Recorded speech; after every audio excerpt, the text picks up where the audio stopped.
Hello everyone. So welcome to DNA Blueprint. So today we will be discussing about glycolysis. So glycolysis होता क्या है? So glycolysis एक process होता है जिसमें हमारा जो ग्लूकोज होता है वो उसका कैसे ब्रेक डाउन होता है वो उसको बोलते हैं ग्लाइकोलाइसिस. सो ग्लाइकोलाइसिस में हम क्या पढ़ते हैं कि कैसे ग्लूकोज का ब्रेक डाउन होता है सेल के साइटोप्लाज्म के अंदर. ठीक है, इसमें जो हमारा ग्लूकोज होता है वो कन्वर्ट होता है पायरुवेट में. पायरुवेट में कन्वर्ट होता है थ्रू ऑक्सीडेशन. ऑक्सीडेशन की इस हेल्प से हमारा ग्लूकोज पायरुवेट में कन्वर्ट होता है. और ये जो हमारा ग्लाइकोलाइसिस होता है ये मेजर पाथवे होता है मेटाबॉलिज्म के लिए, ग्लूकोज के मेटाबॉलिज्म के लिए हमारे सेल के अंदर. अब ये बहुत यूनिक पाथवे होता है क्योंकि इसमें दोनों एनारोबिकली और एरोबिकली दोनों तरीके से ये पाथवे रन किया जा सकता है. ठीक है, अब ये दो फेजेस में होता है. जो पहला फेज होता है that is the chemical priming phase. Chemical priming phase में हमें एनर्जी चाहिए होती है और वो भी एटीपी की फॉर्म में.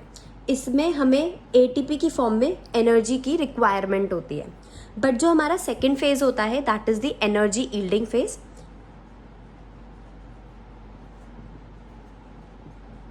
इसमें हमें एटीपी का प्रोडक्शन होता है, वो भी एटीपी का प्रोडक्शन. अब ये जो मैंने केमिकल प्राइमिंग फेज बताया जिसमें हमें एनर्जी का कंजप्शन होता है और जो मैंने एनर्जी यील्डिंग फेज बताया जिसमें एनर्जी का प्रोडक्शन होता है, ये ग्लाइकोलाइसिस के ही पार्ट है जो कि फर्स्ट 5 स्टेप्स जो होते हैं वो ग्लाइकोलाइसिस में वो केमिकल प्राइमिंग फेज होते हैं. एंड जो नेक्स्ट 5 स्टेप्स होते हैं वो एनर्जी यील्डिंग फेज होते हैं. ठीक है, so now one by one I will be discussing about the step. और हाँ, ये ग्लाइकोलाइसिस जो होती है ये एक वन स्टेप प्रोसेस नहीं होता है. They are multiple steps. Like there are 10 steps in glycolysis. The 5 are chemical priming phase and the 5 steps are energy yielding phase. And the energy is yield in the form of ATP and the energy is used in the form of ATP only. So let's discuss it. So first of all हमारे पास हमारी body में glucose होता है. मैंने बताया कि जैसे ये ग्लाइकोलाइसिस होता है जिसमें हम ग्लूकोज का मेटाबॉलिज्म पढ़ते हैं, इसे हम कार्बोहाइड्रेट मेटाबॉलिज्म भी बोल देते हैं. ग्लाइकोलाइसिस, और ये हमारे साइटोप्लाज्म में होता है, सेल के साइटोप्लाज्म में होता है ये. ठीक है ना. तो ग्लाइकोलाइसिस में जो सबसे पहला हमारे पास जो होता है वो होता है ग्लूकोज. ग्लूकोज जो होता है फर्स्ट ये कन्वर्ट होता है ग्लूकोज 6 फॉस्फेट में. किस में कन्वर्ट होता है? Glucose 6 phosphate. और ये जो ग्लूकोज 6 फॉस्फेट होता है, जब ग्लूकोज हमारा कन्वर्ट होता है ग्लूकोज 6 फॉस्फेट में, तो यहाँ पे जो एंजाइम इसको कन्वर्ट करता है उसको बोलते हैं हेक्सोकाइनेज. और हेक्सोकाइनेज मैग्नीशियम 2 पॉजिटिव की हेल्प से ये कन्वर्ट करता है ग्लूकोज को ग्लूकोज 6 फॉस्फेट पे. प्लस मैंने बताया था जो हमारे फर्स्ट 5 स्टेप्स होंगे that will be the energy consuming, मतलब कि रिक्वायरमेंट होती है उन्हें एनर्जी की इन द फॉर्म ऑफ एटीपी. तो ये हमारे कंज्यूम करेंगे एटीपी को और प्रोड्यूस करेंगे एडीपी. अब ये जो ग्लूकोज से ग्लूकोज 6 फॉस्फेट बनता है, इस वाले स्टेप को यानी कि ये जो फर्स्ट स्टेप होता है इसको बोलते हैं फॉस्फोराइलेशन स्टेप. ये फॉस्फोराइलेशन स्टेप होता है जो कि इरिवर्सिबल स्टेप होता है. ये रिवर्स नहीं हो सकता, ये इरिवर्सिबल स्टेप होता है. सेकेंड, जब ग्लूकोज से ग्लूकोज 6 फॉस्फेट बनता है तो ये जो फॉस्फेट पे एक नेगेटिव चार्ज आ जाता है, फॉस्फेट की वजह से इस ग्लूकोज 6 फॉस्फेट पे एक नेगेटिव चार्ज आ जाता है जिसकी वजह से ये ग्लूकोज 6 फॉस्फेट जो होता है इसकी एंट्री प्लाज्मा मेम्ब्रेन में नहीं हो सकती. ठीक है. सेकेंडली, हेक्सोकाइनेज की तरह ही एक और एंजाइम होता है जिसे हम बोलते हैं ग्लूकोकाइनेज. इसकी तरह ही एक और एंजाइम होता है जिसको हम बोलते हैं ग्लूकोकाइनेज. ग्लूकोकाइनेज लिवर में प्रेजेंट होता है जिसकी हाई KM वैल्यू होती है और लो बाइंडिंग एफिनिटी होती है। सो इसकी बाइंडिंग एफिनिटी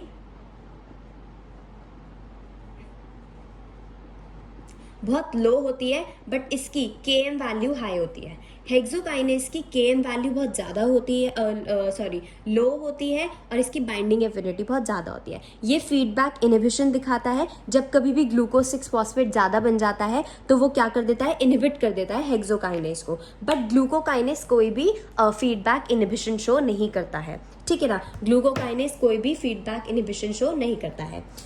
दूसरा जो हमें डिस्कस करना है यहाँ पे वो ये है इनका स्ट्रक्चर वाइज। ठीक है, सो अगर मैं ग्लूकोज का एक स्ट्रक्चर देखूँ तो ग्लूकोज एक मॉलिक्यूल इस तरीके से होता है। First carbon, second carbon, third carbon, fourth carbon and your which one carbon, sixth carbon, that is CH2OH। Then मैंने बताया ग्लूकोज से ग्लूकोज 6 फॉस्फेट बना है। Now I will be adding here phosphate, OH, OH, OH, OH, and here 6th position पे मैंने phosphate add कर दिया। अब ग्लूकोज 6 फॉस्फेट से कन्वर्ट होता है, ग्लूकोज 6 फॉस्फेट से फिर एक रिवर्सिबल स्टेप होता है, that is conversion of glucose 6 phosphate to fructose 6 phosphate.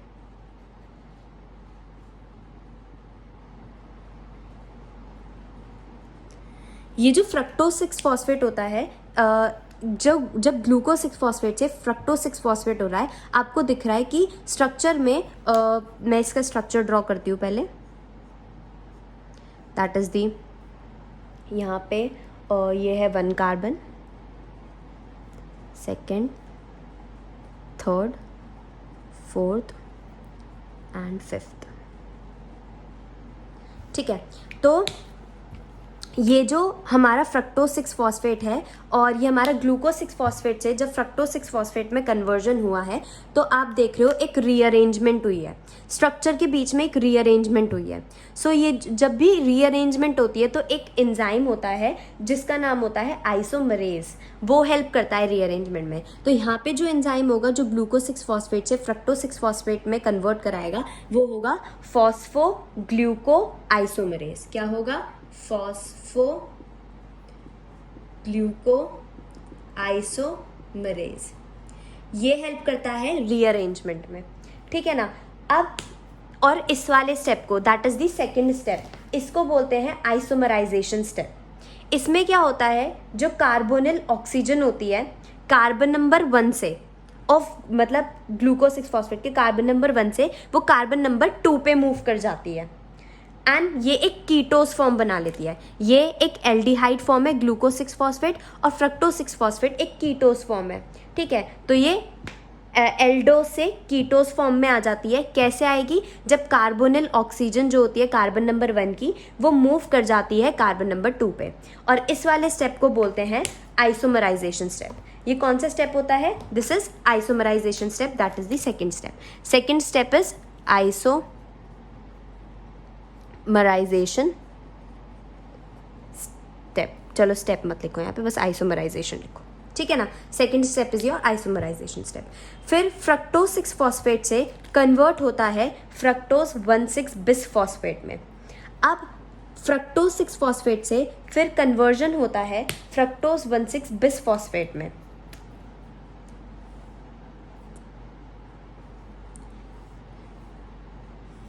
Fructose 1,6 bis phosphate. अब ये जो होता है फ्रक्टोज 1,6 बिस फॉस्फेट, जब फ्रक्टोज 6 फॉस्फेट से फ्रक्टोज 1,6 बिस फॉस्फेट, ये भी अगर आप देख रहे हैं कि यहाँ पे भी फॉस्फोराइलेशन हुई है, वो भी कौन से कार्बन पे, अब कार्बन नंबर 1 पे भी फॉस्फोराइलेशन हो गई फ्रक्टोज के, पहले कार्बन नंबर 6 पे थी। तो अब इसका स्ट्रक्चर कुछ इस टाइप से हो जाएगा कि ये फ्रक्टोज का स्ट्रक्चर है, और यहाँ पे जो कार्बन नंबर 1 था इसमें यहाँ पे फॉस्फोराइलेशन हो गई और एक यहाँ पे हो गई। ठीक है, तो यहाँ पे फॉस्फोराइलेशन हो जाती है कार्बन नंबर 1 पे भी।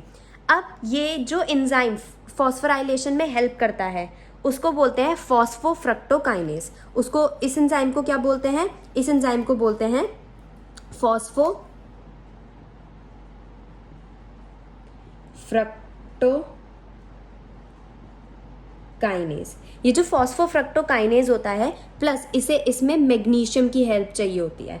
और जो हमारी ये थर्ड स्टेप होता है, ये भी हमारा कौन सा स्टेप होता है? फॉस्फोराइलेशन स्टेप होता है।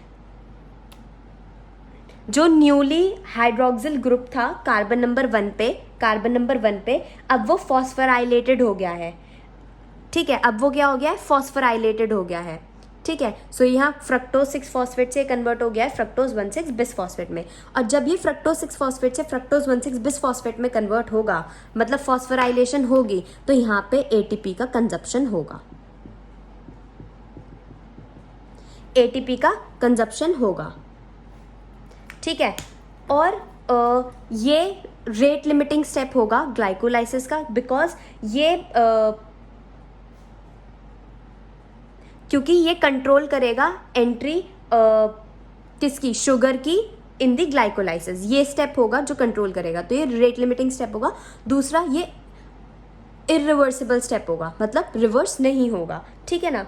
फिर फ्रक्टोज 1,6 बिस फॉस्फेट से यहाँ पे मतलब ये एल्डोलेस की हेल्प से ये 2 पार्ट्स में वो हो जाएगा। ठीक है, that is, let me tell you, fructose 1,6 bis phosphate will break down into 2, that is the glyceraldehyde 3 phosphate and dihydroxyacetone phosphate.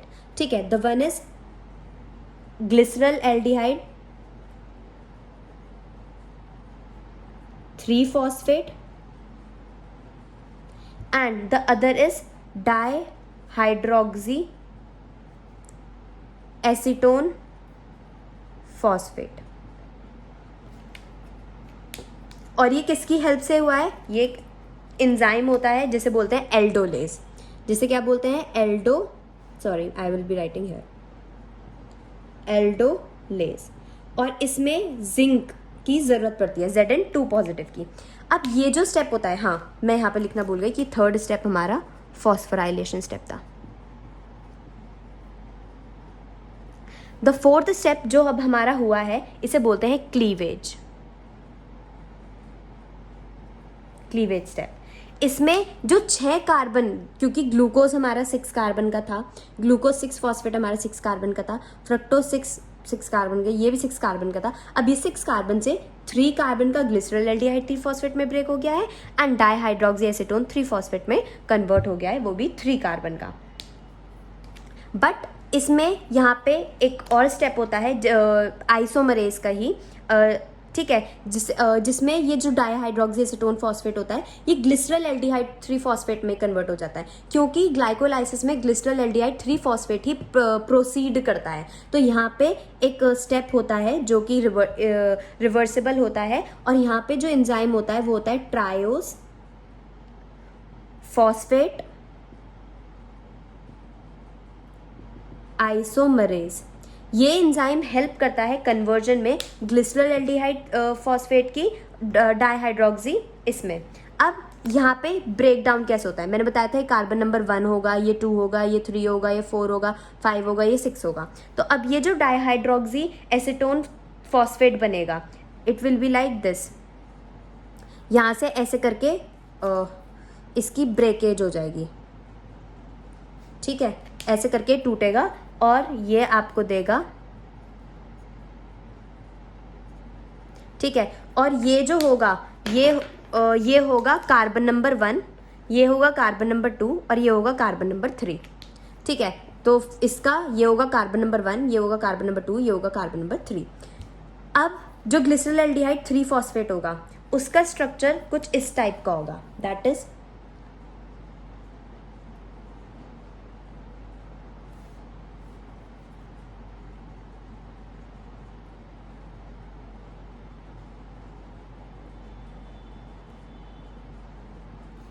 ठीक है। और इसमें जो कार्बन नंबर्स होंगे वो होंगे carbon number 3,4, carbon number 5,2, carbon number 6,1, क्योंकि जब ये इसमें कन्वर्ट हो जाएगा मैं बता रही हूँ, तो इसका कार्बन नंबर ये होगा, तो ये होगा carbon number 6, carbon number 5 and carbon number 4, ठीक है। और फिर ये जब इसमें कन्वर्ट होगा तो इसका होगा carbon number 1, carbon number 2, carbon number 3।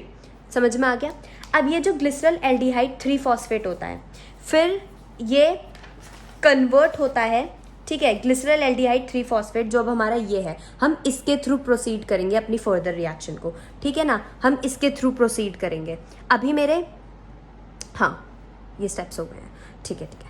अब जो हमारे नेक्स्ट स्टेप होगा दैट इज यहाँ तक के स्टेप, सॉरी एक मिनट, यहाँ तक के स्टेप, ये जो हमारे स्टेप्स थे ये हमारे केमिकल प्राइमिंग फेज है। क्यों हमने इसमें केमिकल प्राइमिंग फेज बोला? क्योंकि यहाँ पे हमारी एटीपी कंज्यूम हुई है, अगर आप देख रहे हो। और जो एटीपी कंज्यूम हुई है मतलब यहाँ पे 1 मॉलिक्यूल ऑफ एटीपी यूज हुआ है, यहाँ पे भी 1 ही हुआ है। तो टोटल अभी तक हमारे 2 एटीपी का कंजप्शन हुआ है, ठीक है। 2 एटीपी का कंजप्शन अभी तक हमारा हुआ है। अब हम बात करेंगे ग्लिसरल एल्डिहाइड 3 फॉस्फेट कैसे कन्वर्ट होगा। फिर अब ये जो हमारा ग्लिसरल एल्डिहाइड 3 फॉस्फेट होता है, फिर ये कन्वर्ट होता है 1,3 बिस फॉस्फोग्लिसरेट में। अब ये जो हमारा ग्लिसरल एल्डिहाइड 3 फॉस्फेट होता है, फिर ये कन्वर्ट हो जाता है फर्दर, किसके अंदर कन्वर्ट होता है? 1,3 बिस फॉस्फोग्लिसरेट में।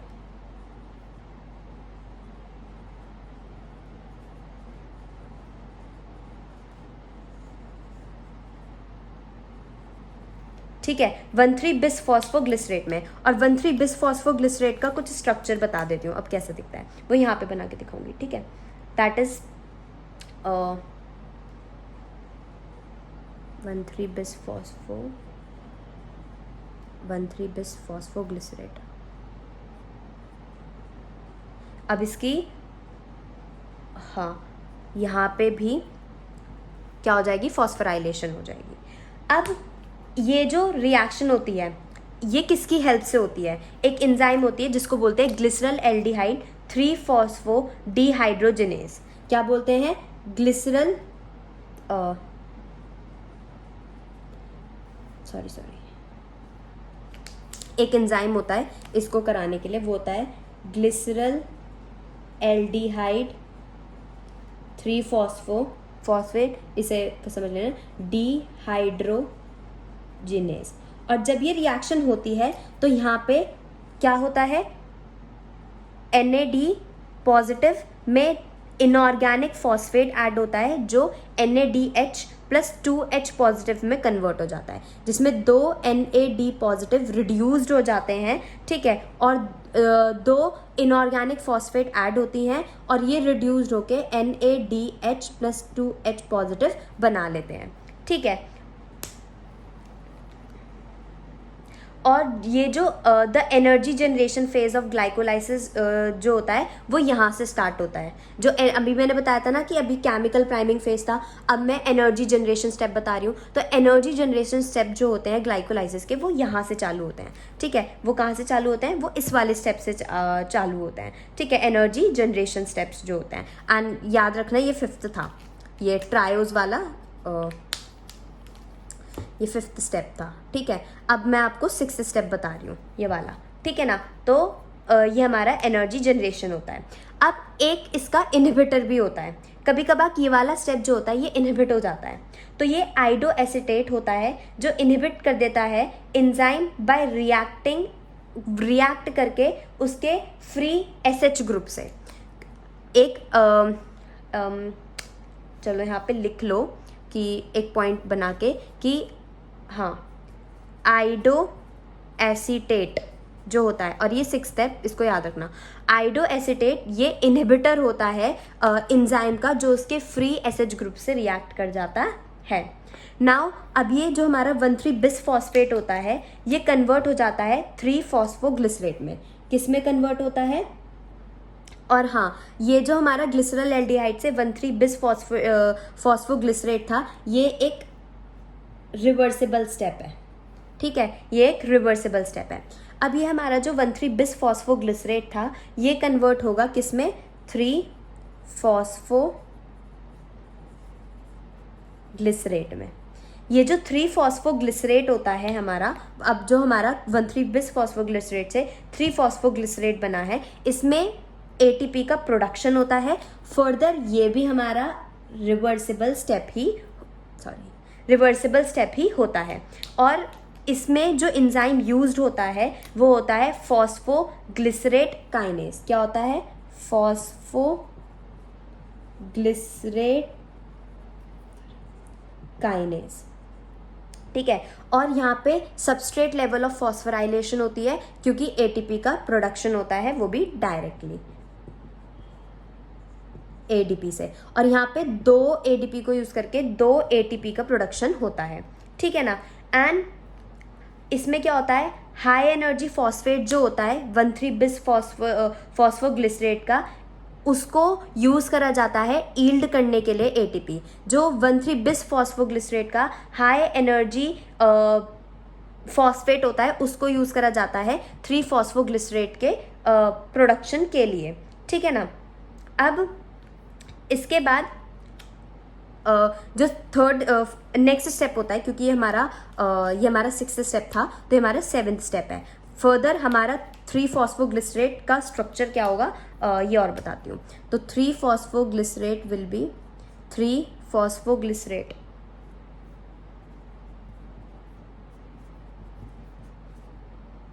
ऐसा।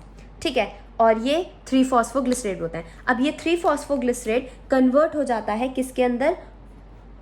2-फॉस्फोग्लिसरेट में।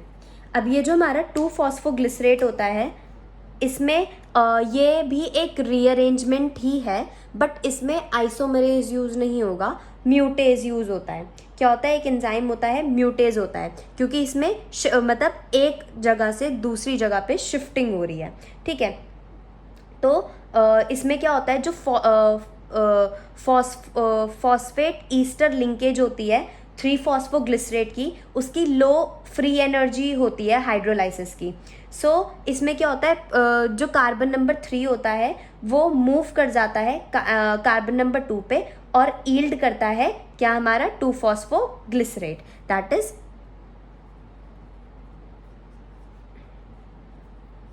दिस 2-फॉस्फोग्लिसरेट हमारा ईल्ड करता है। ठीक है। और ये किसके थ्रू हुआ है? और ऐसा हम पहली बात कर क्यों रहे हैं? क्योंकि हमें अपने एटीपी को हार्वेस्ट करना है। ठीक है। हमें एटीपी चाहिए, इसलिए हम इसको चेंज कर रहे हैं। और ये किसकी हेल्प से हो रहा है? फॉस्फोग्लिसरेट म्यूटेज की हेल्प से हो रहा है। किसकी हेल्प से हो रहा है? फॉस्फोग्लिसरेट म्यूटेज। अभी हमारे यहाँ पे 6 कार्बन का था, ये भी 6 कार्बन का था, ये भी 6 कार्बन का था, ये भी, फिर ये 3 कार्बन का हो गया, भी 3 कार्बन का हो गया, फिर ये भी इसमें कन्वर्ट हो गया। तो अब ये क्या हो गए? ये दो मॉलिक्यूल हो गए। ये क्या हो गए? 2 मॉलिक्यूल हो गए। ये भी क्या हो गए? 2 मॉलिक्यूल हो गए। ये भी क्या हो गए? 2 हो गए। ये भी क्या हो गए? 2 हो गए। अब हमारा 2-फॉस्फोग्लिसरेट से वो कन्वर्ट होता है फॉस्फोइनोल पायरुवेट में। किस में कन्वर्ट होता है? फॉस्फोइनोल, बताओ दोबारा, फॉस्फोइनोल पायरुवेट में, जो कि एक रिवर्सिबल स्टेप होता है। एंड ये कन्वर्ट हो जाता है फॉस्फोइनोल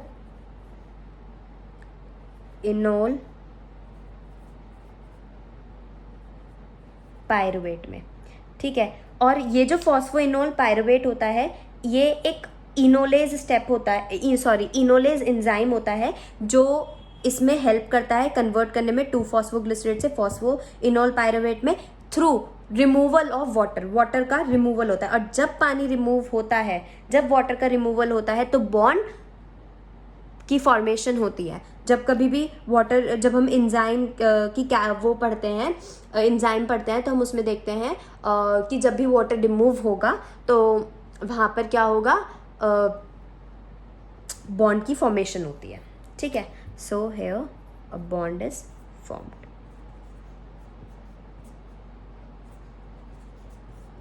ठीक है। एंड ये भी 2 ही मॉलिक्यूल बनता है। और ये किसकी हेल्प से होता है? इनोलेज, वाटर रिमूव हो जाता है। प्लस एक इनहिबिटर होता है इनोलेज का, दैट इज फ्लोराइड। फ्लोराइड एक इनहिबिटर है जो इसको इनहिबिट कर देता है कभी कभार। ठीक है। देन हमारा नेक्स्ट स्टेप होता है जो इरिवर्सिबल स्टेप होता है, जो रिवर्स नहीं होता है, that is formation of pyruvate. और ये जो पायरुवेट होता है इसका स्ट्रक्चर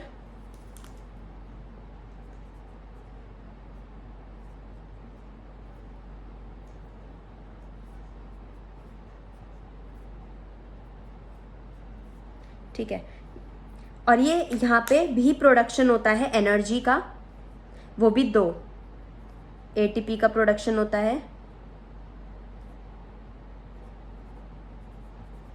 और यहाँ पे जो एंजाइम यूज होता है वो होता है